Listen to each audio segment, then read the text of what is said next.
Thank you, Rabbi Farhi, the School of Mitzvot. Thank you for all the amazing work you're doing and allowing me to be part of the most amazing organization, Chazak, with our new accomplishments in Great New York. Friends, it's a difficult time of the year. Tish'a BeAb. You know, Tish'a BeAb has a very unusual name. The rabbis give it. Actually, the prophets do too. Moed. It's a moed. It's a bit weird, right? Moed. Moed is a chag. It's a holiday. Moedim b'simcha, we say. What does the word moed actually mean? It means a meeting place. During the year, we meet Hashem, God, in various places. Sometimes those places are very happy, very joyous. We have Pesach, Shavuot, Sukkot. But sometimes those places are scary, are painful, are challenging. And that is the moed of Tish'a BeAb. And so we meet HaKadosh Baruch Hu, God, at times of joy, but we can also meet Hashem at times of tragedy and destruction. Another name, Yirmiyahu Navi, Jeremiah the prophet, gives to this time of year is Ben Mitzarim, which usually we translate as between the confines from Shivas B'Tammuz till today Tish'a BeAb. But a Meitzar also says Rashi means to be trapped, to be held, to be cornered. I can't get out, and I don't know how to get out. And that is the Meitzar we are in right now. Don't do it at this moment. You're listening to me, but just turn on the news. Just type in the word Israel into your search engine, and you'll see a flurry of rockets that are being thrown at our people, our brothers, our sisters, our grandparents, our children in the land of Israel right now. This is a moed. It is moedim, but not simcha. It's a moedim of meeting HaKadosh Baruch Hu at times of tragedy and pain. And that's us right now. What is the purpose of all this galut, all this exile? I mean, there are many nations, my friends, that go into exile. Right now there are, according to the United Nations, 50 countries at war right now. And many of the people go into exile. Right now there are Ukrainians who've had to leave the safety of their country in order to go into exile. I was just in London visiting my family this past week. More about that in a moment. But there was a hotel we usually stay in. They said it's fully booked. It's been overtaken by Ukrainian refugees. It's like we Airbnb'd. So they have exile, we have exile. What's the difference, my friends, from all the other exiles that every nation in the world has gone through, and us, that we are still thousands of years later crying over this galut, this exile, my friends? There are two big differences. And these are so important, and they really sum up everything that we are as a people and everything that we are today. Number one, we know the exile, the galut, comes from Hashem. It's not a coincidence. Hashem decreed this upon us. No nation could lift their finger against us if it wasn't for HaKadosh Baruch Hu, God saying, this needs to happen now. That's number one. And number two, we know that it's our fault. Somehow, deep down, in this story of Tish'a BeAb, in the story of Galut, in this story of exile, we pick up a mirror, we look at ourselves in the face, and we say, we're to blame. We allowed this to happen. We did the wrong thing. We said the wrong thing. We acted the wrong way, and that's why, and that's how this happened to us. And so when we look at exile, we don't say, so a bunch of Romans came, they smashed our building down, like every documentary in the History Channel, and that's it. It's not the way we look at it. We introspect. We say, how can we make it better to make the galut go away, the geula begin, so we can begin a new life with Mashiach in Israel? That's how we approach mourning. That's how we approach this day. We aren't lamenting over an event in the past. We're reliving it now. But if you look around Yerushalayim, my daughter right now is in Yerushalayim on a 6-week program. She actually just WhatsApped me a video of her eating Motzei Tish'a BeAb, post it for the family to see. It's very nice of her to do that. And she said what a wonderful time she's having, Baruch Hashem. Yerushalayim is amazing, she says. They went to Eilat, they go hiking, they went to visit tzaddikim. They went to visit a lady who had ALS, spent a whole afternoon there talking to her. They spent a whole day doing chesed, amazing program. You would never know her in Galut. She went to the kotel, restaurants, bata kanesiot, synagogues, chesed organizations. Are we really in Galut? Is this the Galut we're crying over? You know what this is like, my friends? It's like a person who has a terrible, terrible heart. And they need a heart transplant. And so the best doctors in the world put a new heart into this person. And if you look at this person walking around, they seem fine. But they know that at any moment, things could go bad. This is not their real heart. This isn't their real lev. And they're prone to infection and illness and challenge. The Yerushalayim we have now is not the real heart because there's no Beit HaMikdash at the heart of it. That's the challenge we're having, my friends. If you want to experience what Yerushalayim is really like, sitting at the kotel is an amazing experience, but it is not, my friends. It is not the geula that we are waiting for. It's a fake and false heart. So what's the purpose of Galut? What is Galut actually meant to be doing to us? Why are we in exile in the first place? And I want to share one word, maybe two. We're too comfortable. Everything's just too good. When you sit in one place, you get to relax. You get comfortable. You buy that home. You buy the dream house. You buy the car. You take vacations. Everything's great. But Olam Hazeh, my friends, is not for comfort. It's for achievement. It's there to create something. That is what we want from our time in Olam Hazeh in this world. And when we get too comfortable, like water that stays in one place, we stagnate. And that is why, my friends, when the Jewish people were in the Midbar, in the desert, we took 42 journeys. We turned up at one location, and we didn't know how long we were going to be there. It could be an hour, a day, a week, a month, 5 years, 10 years, 20 years. Until the clouds started to move, and the Aaron started to travel. The Jewish people traveled 42 times. We arrived in a place, and we had to move. This movement keeps us alive. Without it, we would have disappeared centuries ago.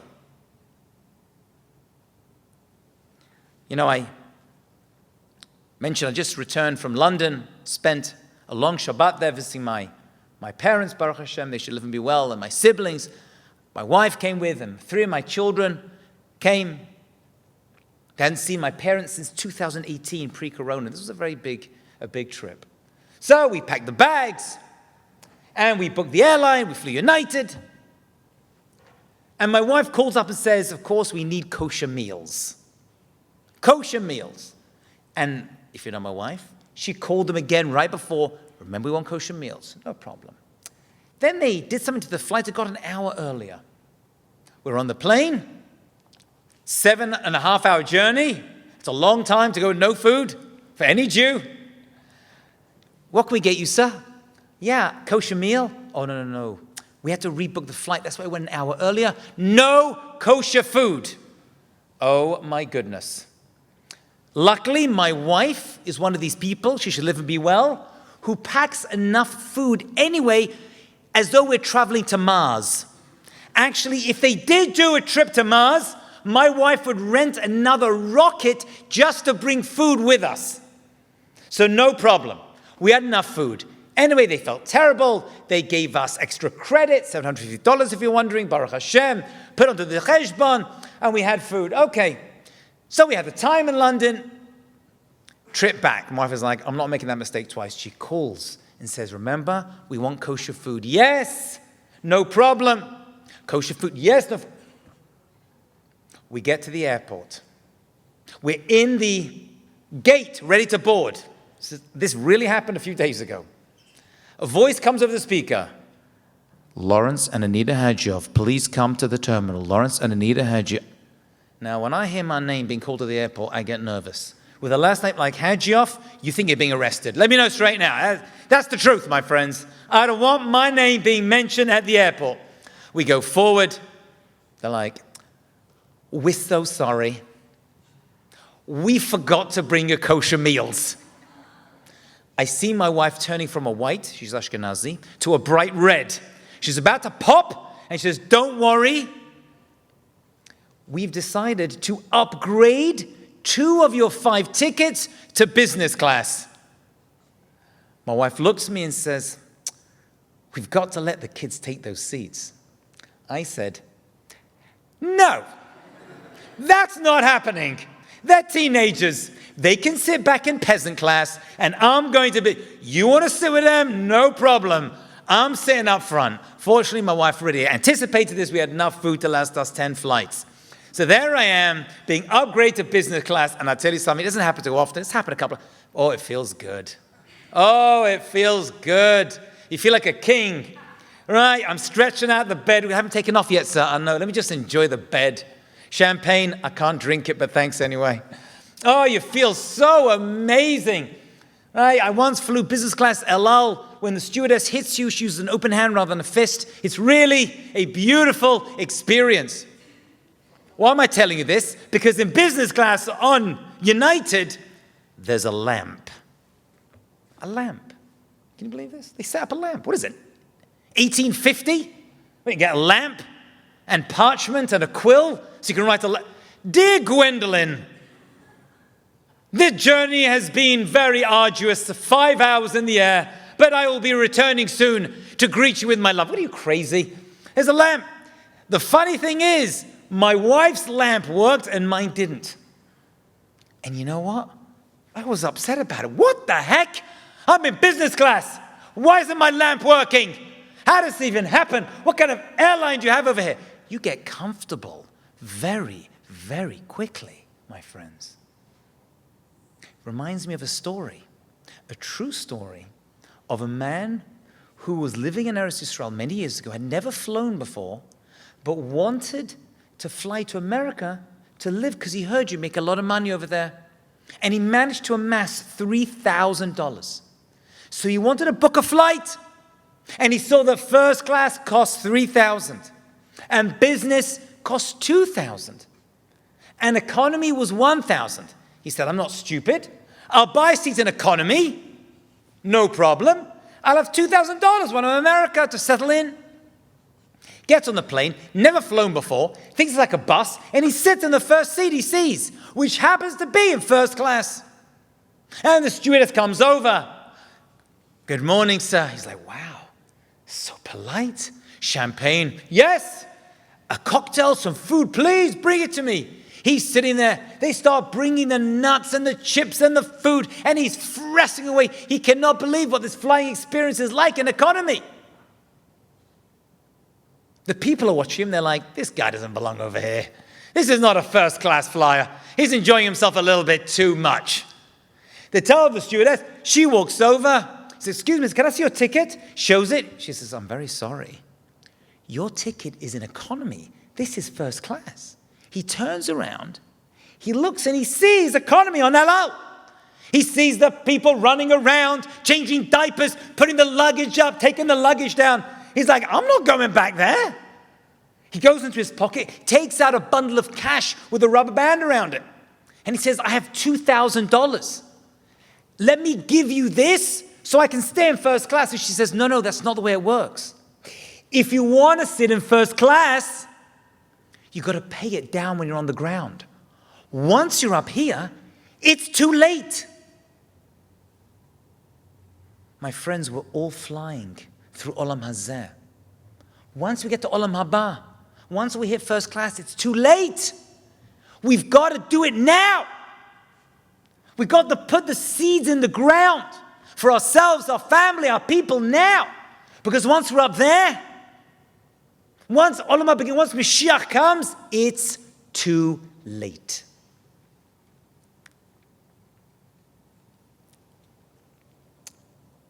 You know, one of the first Tish'a BeAbs, the first Tish'a BeAb that we know of in recorded history, was the time of the spies, the Meraglim. And we know the spies went into Israel. They looked around for 40 days. They saw great miracles. They saw amazing fruit, most amazing country. And yet, they came back with a bad report. Lashon hara about the land of Israel, which we've mentioned before, you do not want to do. You don't appreciate it. It's taken away from you, chas v'shalom. And people heard, they were makabel the Lashon hara, which the Rambam says is worse than speaking Lashon hara, to listen to it, to believe it, to accept it. And they cried all night. Hashem was like, oh, you cry for no reason? Every year you're going to have a reason to cry. And that's Tish'a BeAb, the first ever Tish'a BeAb in world history. And my friends, we've been crying ever since. You know, the Ramban says, it doesn't make sense. What mistake did they do? They knew exactly what they saw, and they did exactly as they were told to do, come back with a report, and they just told the truth. They didn't distort the truth. Says the Ramban, it's one word. And listen very carefully, my friends, because I'm going to share something very sad with you, but I must hear these words. I was debating whether to share them. I spoke to my wife, and she said I should. One word. When they went to report to the people about the land of Israel, they said, Ephes. Ephes means zero. No chance. That's why they cried. They gave up hope. They gave up. We got no chance. Once the people really believed that they had no chance of conquering the land of Israel and that Hashem was not with them, the whole thing fell down like a tower of cards. There was no chance to rebuild it. That entire generation had to go. When you lose hope, it's all over. I had a phone call 2 weeks ago from a friend in London, and we were talking. And he said, Lawrence, did you hear about the news happening in the Jewish community in London? I was like, no. He said, did you know there's a lot of suicides that are happening? I was like, what are you talking about?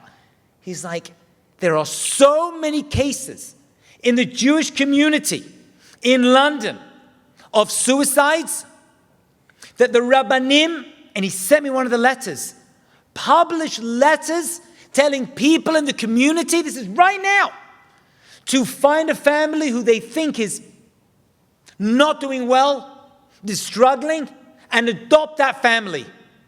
That's how bad it's got. And I thought, this can't be true. It's too much. 2 days later, I had another friend who lives in America telling me, my good friend just committed suicide in London, a married father of 7 children, Rahman Aslan. I couldn't believe it. 2 days later. And I know because his father was my Maggid Shir in Eretz Yisrael. I used to go to his shiurim 25 years ago when I lived in Israel. Ephes. When you give up hope, when you do not have emunah, that there's a purpose and a reason to live, you'll give it up. I spoke to my friend Fatzal. I said, can't just be in... He said, it's happening here too. He goes, many stories hearing of people just dropping dead all of a sudden. Heart attacks, aneurysms. These are code words in many cases, not all, for people taking their own life. Rahman Aslan. I don't know what to tell you. This is Tish'a BeAb. Every single day. These are our people who've given up hope, yiyush, despair. This is not where we're meant to be as a people.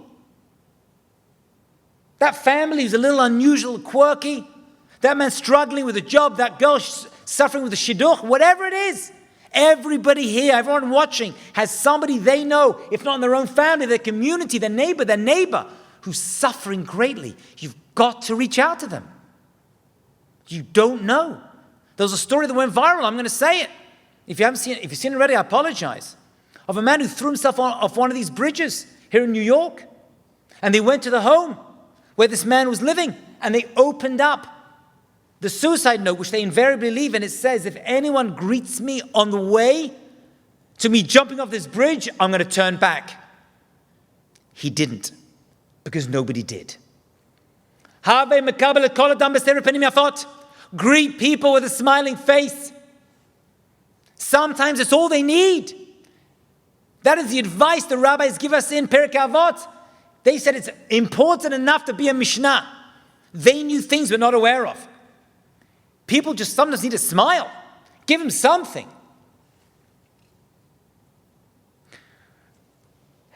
You know, there's a funny story of a couple who go and see the rabbi. Married for 5 years. And they sit down, and the girl bursts out crying. Tears coming down her face. And the rabbi says, what's wrong? He says, Rabbi, I'm married 5 years. 5 years. My husband never tells me he loves me. And the rabbi looks at the husband and says, is this true? He says, Rabbi, when I first met her, I told her I loved her. If anything changes, I'll let her know. It's funny, but it's sad and true. We've got to this place, we're just kind of coasting through. Do I really need to care for my family, reach out and call and check in with a neighbor once in a while? It's a small thing. You don't have to phone in. Who wants to call people? I don't want to call people. Just WhatsApp them. Leave a message on WhatsApp. They appreciate it. I have a friend of mine who's going through tremendous sarot. What can I do? There's nothing I can do to help him. I left him a message. I'm thinking about you. He wrote back, I really appreciate it. It made my day. Well, it took me 3 seconds. 3 seconds. You know what? It made me feel good. I also deserve to feel good when I do my chesed. You know who was the master of loving other people was a great rabbi called Rabbi Ariel. He lived in Eretz Yisrael. He was a very short rabbi. They wrote a book about him called A Tzaddik in Our Time. It's an old book. It's worth reading this book. Written by Simcha Raz. I have it in my shelf. It's fallen apart already. We've been through it so many times. This beautiful, he used to love every Jew. And I don't know if there's anyone like this today. Maybe Rabbi Grossman. I'm not sure. But this man, everyone loved. He used to go to the prisons. He used to go to the hospitals to visit people every Shabbat. People would see him, they would smoke on Shabbat, they would hide the cigarette. Imagine how nice that is. Right? That's how much they respected this rabbi. He had a wife he was married to for many, many years. And she had certain feet problems. And they went to the doctor, a religious doctor, and they printed this story in the book, in the Sefer. And they sat with this doctor. And the doctor says, how can I help you? And Rabbi Levin spoke. And he said, my wife's foot hurts us. Yeah? Can you hear that? It's not her foot, it's our foot. It's not my neighbor's troubles, it's our troubles. Okay, I'm not feeling the pain firsthand, but in some ways I am. Because they need me. And Tish'a BeAb is not about us rebelling against HaKadosh Baruch Hu. It's about us not caring about each other. Sinat chinam, you've heard it before, and lashon hara. That's what Hashem does not want to hear from us. You know, I got a crazy stuff happens to me. It's all merchandise for my speaking, you know. My friend calls me up. This is true. There's a video to prove it. My friend called me up and said, Lawrence, your house is on television. I was like, I'm sorry? He goes, your house, your home where you live. I'm looking at it right now on CBS. I was like, what are you talking about? He said, a dog went missing. I wasn't home at the time. A dog went missing in the neighborhood. There's some guy who lives in the neighborhood. I don't know him so well, but they have this dog. I don't know what it's called, Pinky, Poxy, whatever it was. And this dog, it was an old dog, went missing. And they could not find this dog. And they put up signs, which when I came back, I saw all over. For like 4 or 5 days, there were photographs of this dog everywhere. It's like a wanted poster. Mamash, dead or alive.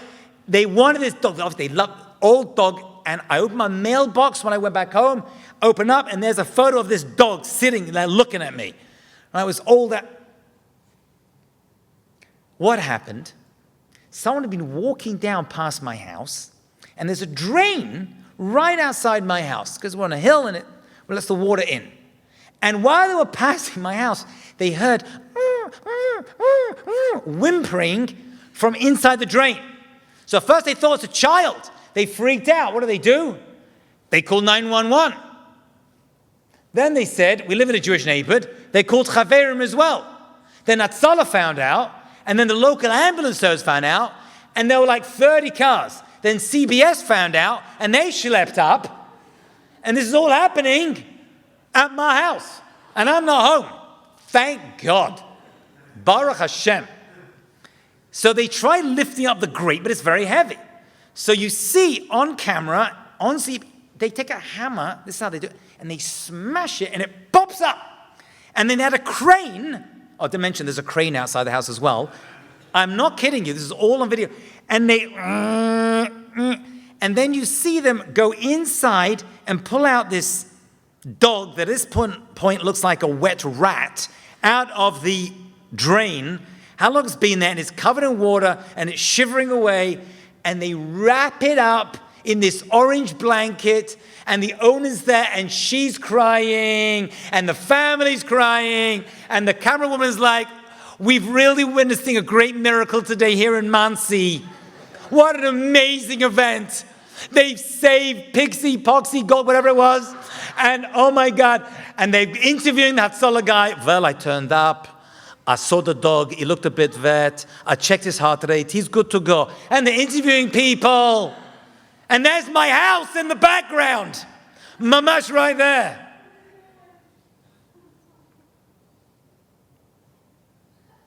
I have no problem with the story. But we're crying over a dog. Now, I love dogs. I really do. I grew up with one. But you know what? Really, that warrants all this attention and CBS News, and the video went viral around Monsey because we don't get too much action up there, and so we need this stuff for our social lives, and this stuff happens, and everyone's crying, and I'm like, is there nothing better to cry over? I mean, really? So much tragedy and difficulty in the world, and this is it? Before Mashiach comes, I mentioned this before, the Mishnah tells us that the face of the generation will have the face of a dog. Panei Ador, Panei HaKelev, it's a Mishnah, end of Sotah. The face of a dog. Why will it have a face of a dog? I mentioned it before, but it fits in so well. One interpretation is people are going to act like they're dogs. Whatever dogs do in public, people are going to do in public as well. People are going to act like they're klavim, like they're dogs. No busha, no embarrassment. That's what they're going to be doing. One interpretation. Another interpretation is that people are going to love their dogs and cry for them more than they cry for their own family. This is right before Mashiach comes. Why is that? I've thought about this. Why would it be that we prefer to spend time with our dogs than our own family sometimes? Because dogs have a trait that we, the Jewish people, love. Loyalty. They're the most loyal creatures. Think about it. The elephant. It moves stuff, and people ride on them in countries, and the cow gives us its meat and its skin, and the sheep gives us its wool and its meat. And all the animals do so much for us. And where are they? They're out in the barn, in the freezing cold, in the boiling hot, no AC. The dog, what is he doing? Yip, yip, yip, yip, yip. He comes to the house. We put him in the bed with us. We feed him. My little doggy, I love you so much. That's what's happened to our generation. But why? Because it's a loyal creature. And in our generation, before Mashiach comes, you know what's missing? True, authentic, loyal friendship. And so if I'm not going to get it from you, or from you, or from you, I'm going to get it from my dog. That's why it's a kelev, kol lev. That's why crying in Hebrew is bechi. Bechi is crying. The same gematria, same numeric value as lev, heart. We feel that connection. And that's when halacha, there's certain things that we can only do with dogs. Because the dogs didn't bark when we left Mizrahi. A special zchut. We give them leftover korbanot. Leftover sacrifice meat, or it says, Tish'a BeAb, throw it to the dog. Kol lev, kelev, all heart. We love that. But what about us? So the dog gets the love. What about me? What about you? If we're stuck in a drain, are they going to film our rescue? I'm not even sure. I don't think it warrants enough. I know this because there's tens of thousands of people who are being bombed in Eretz Yisrael and in Europe. And we just kind of forgot about it. And the film crews are like, that's so last week. My God, crazy world. It's Tish'a BeAb every single day. You know, when the Romans, Titus Yimach Shemo, went into the Kodesh Kodashim, one of the Holy of Holies, he did the most despicable acts in order to demoralize our people, make us feel disgusting and dirty in the holiest place, to do the most vile acts with the most vile, disgusting people. And we know that on the Aaron, there were keruvim, there were angel creatures, and they were made of solid gold. And it was a boy, and it was a girl's face, representing us and HaKadosh Baruch Hu Hashem. And that's one solid chunk of gold with these angelic figures hovering on top of the Aaron. And yet, a nes happened. When Hashem was happy with us, they faced each other. And when Hashem was not happy with us, a miracle occurred, because it is a chunk of metal, gold, they faced apart. Let me ask you, when the Romans went in, when the Babylonians went in to destroy our temple, what position should the keruvim, should these angels, figures, been in? You would have thought facing away. It's us and Hashem. We looked away from Hashem. Hashem looked away from us. Say the rabbis in the Gemara, no, that's not what happened. When they went in and they pulled out the Aaron with the keruvim, they were facing each other. As if to say Hashem was still in love with us. It's perplexing.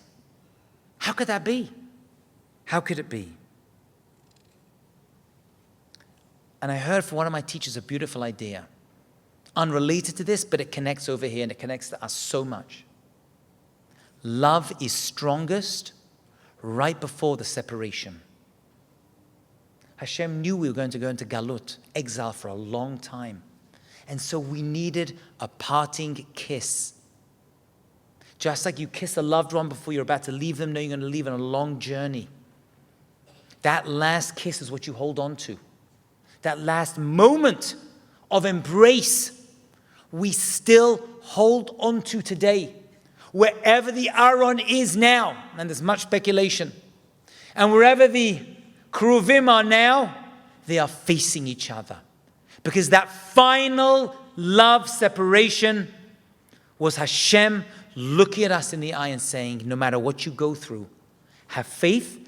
I am going to be with you through this and every single exile, through every single galut. One of the things that Titus did, Yamach Shemo, when he celebrated, and by the way, when they destroyed the temple, it wasn't just like, okay, next. Oh, they celebrated. Titus built a big arch that you can visit. I've been there twice. I led a trip over there to Italy. It's 100, 200 feet from the Colosseum. You walk one to the other. And they built a big arch. You've seen it. It was built, I think, 70 years after the destruction. The most contemporary piece of art and menorah that we have of that day. And they minted a coin.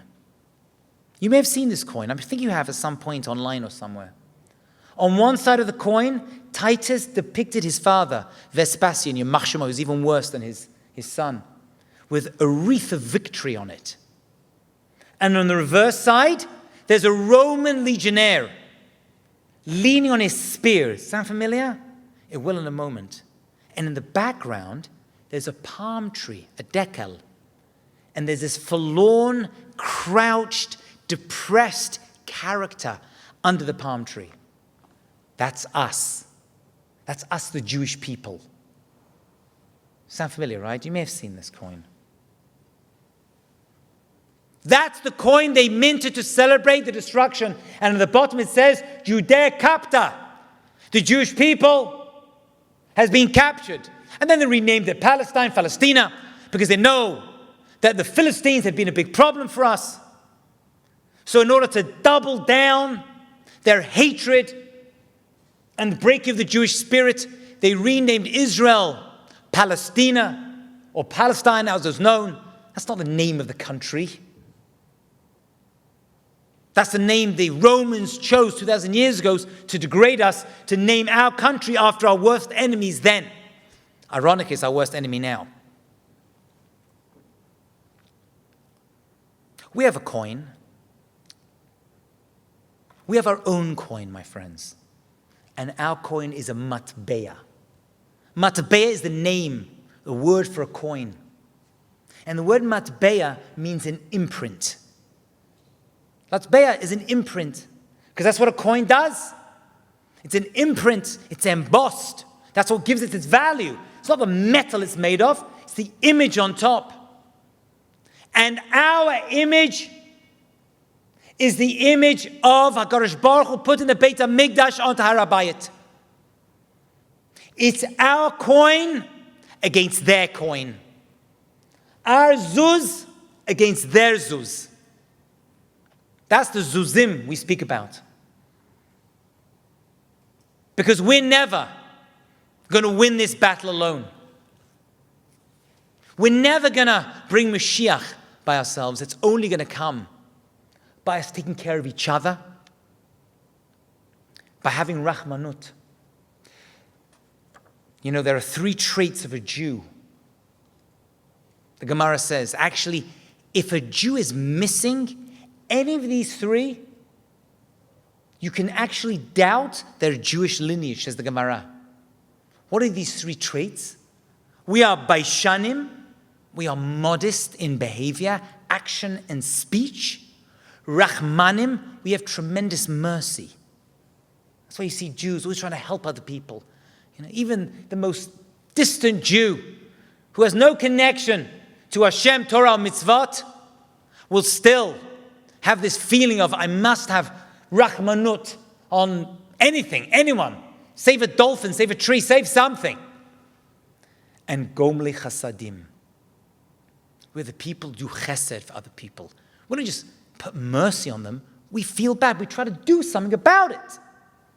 Those are the 3 traits. Baishanim, Rahmanim, Gomli Chasadim, says the Gemara. You should know there has been a war against these 3 traits for 2,000 years. It started with Rome, who abused us and attacked our children and our wives and our daughters and our husbands. And attempted to make us do the most vile acts until this very, very day. When they do this, they're trying to detach us from HaKadosh Baruch Hu. That's what they're trying to do. Trying to make us forget our heritage. You can't see everything, although you sometimes want to. You can't hear everything, although you want to. You can't discuss things with everyone. You've got to keep your home safe. It all comes down to the bayit that you live in. You know, the famous story which everyone discusses on Tish'a BeAb is the story of Kamsa and Bar Kamsa. I don't discuss it. I'm sure you've heard the story before. But there's an interesting twist that's mentioned when it comes to this story. And that is, it's called the story of Kamsa and Bar Kamsa. That's the famous Gemara. Right? Remember the guy who was invited for a wedding, su'udah, and instead they didn't invite him. They, by mistake, invited Bar Kamsa. What does Bar Kamsa mean? The son of Kamsa. They invited his son, say Chazal. The Maharal says this, rather than the father. That was the switcheroo. That was a switcheroo. And so when the host saw the son, he's like, I didn't invite you. I invited your father. What are you doing here? And then he offered to pay for the meal and half the meal and everyone's meals, and eventually he was kicked out. And that ended up being one of the, not the reasons for the destruction, but a clear sign the destruction was going to happen when people treat each other this badly. Do you know the part that fascinates me? Is they call it the story of Kamsa and Bar Kamsa. It's not the story of Kamsa Bar Kamsa. It's the story of Bar Kamsa. He was the one who was wrongly invited. He was the one who was embarrassed in front of all these thousands of people. And he was the one who got kicked out and ended up telling on the Jewish people, to the Romans, to Caesar, who were destroying the temple. What's Kamsa got to do with it? Because Kamsa was his father. And if he acted that way at this party, and he didn't respect his people, and he was able to mosa on them, and talk on them, and act the way he did, and be hated so much, he must have learnt it from his father. It all comes down to the house. So the father is added in to the story, although he's got nothing to do with it. He may not even know there's a wedding taking place because he never got the invitation. But he was there because his son was there. And his son acted disgustingly. And the people acted disgustingly towards him. And he ended up destroying the Beit HaMikdash. Maybe, had his father taught him a little bit better about treating other people, not taking revenge, not bearing a grudge, maybe seeing there's a reason for the challenges we go through, we wouldn't have ended up in this place altogether. Maybe one conversation of Kamsa, says the Maharal of Prague, to his son Bar Kamsa, would have stopped this entire destruction we've been living in for 2,000 years. Maybe that's it. Maybe he could have just smiled at him over breakfast while I was eating his cornflakes. Have a great day, son. And remember, if someone embarrasses you, don't go reporting the Jewish people to Caesar. Have a great day. Maybe that's all what it took. Maybe just smiling to that person on the street, hey, how you doing? Could stop them going home, shouting at their family, beating someone up, hurting themselves. Who knows? You don't know, but you don't have to. Your job is to be mekabel kol adam b'sever panim yafot. Just smile at them. Not just family, not just Jews, everyone. The mission does not say only rich people who are Jewish. It doesn't say that. It says everyone. That's the parking lot attendant, the security man in the synagogue. You walk out, say thank you for taking care of us. I'm careful to do that every time I walk out of this holy Safra synagogue. Thank you for taking care of us. He deserves it. It can't be the most exciting job in the world. Most jobs aren't. Just give a smile. You don't know where the Yeshua is going to come from. In the zchut of this, HaKadosh Baruch Hu should bless us all with true Yeshua, true redemption, the end of this galut, the end of the suffering that everyone is feeling, and God willing next year with Mashiach in Eretz Yisrael, with success and happiness. Thank you.